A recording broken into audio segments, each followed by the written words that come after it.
আসসালামু আলাইকুম। চলে এসেছি নতুন আরও একটি রেসিপি নিয়ে। আজকে রান্না করব খুদে ভাত। খুদে ভাত আর তার সাথে ভর্তা, ছোট মাছের চচ্চড়ি, পটল ভাজা, এসব আর কি। এখানে কিছু পেঁয়াজ আর রসুন নিয়েছি, এগুলো কুটে নেব। আর এখানে দু ধরনের শুটকি নিয়েছি। আজকে শুটকি ভর্তা দিয়েই কিন্তু খুদে ভাতটা খাবো। খুদে ভাত কিন্তু শুটকি ভর্তা দিয়ে বেশ মজা লাগে। এখানে গুঁড়ো মাছগুলোর ভিতরে কাঁচামরিচ, পেঁয়াজ, হলুদ আর তেল দিয়ে ভেজে নিয়েছি।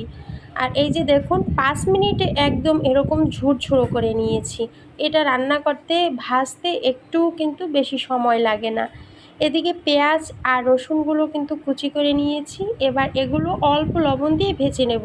এটা কিন্তু তেল ছাড়া ভেজে নিয়েছি। আর অল্প একটু তেলের ভিতরে এই শুটকিগুলো দিয়েছি একটু ভেজে নেওয়ার জন্য। পেঁয়াজ আর রসুনটা একটু কালো কালো করে ভেজে নিয়েছি, আর মাছগুলোও কিন্তু ভাজা হয়ে গেছে। এবার পাটার উপর লাল মরিচ দিয়ে এবার ভর্তাটা বানিয়ে নেব। মরিচগুলো কিন্তু টেলে নেইনি, লাল অবস্থায় কিন্তু ভর্তাটা বানিয়ে নিয়েছি। পটল, ঢেঁড়স আর এই যে গুঁড়ো মাছটা, এগুলোর কিন্তু কোনো দরকারই নেই, কিন্তু এগুলো রান্না করেছি তাই একসাথে নিয়ে নিয়েছি। এই দু ধরনের ভর্তা দিয়ে আপনি এক প্লেটে খুদে ভাত, ছোট ভাত যাই বলেন না কেন শেষ করে নিতে পারবেন। আমার ভিডিওর কোনো অংশ যদি আপনাদের ভালো লেগে থাকে তাহলে অবশ্যই একটা লাইক দিবেন, কমেন্ট করে জানাবেন।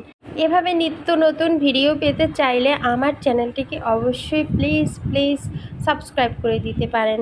আজকের জন্য এ পর্যন্তই। সবাই সুস্থ থাকবেন। আল্লাহ হাফেজ।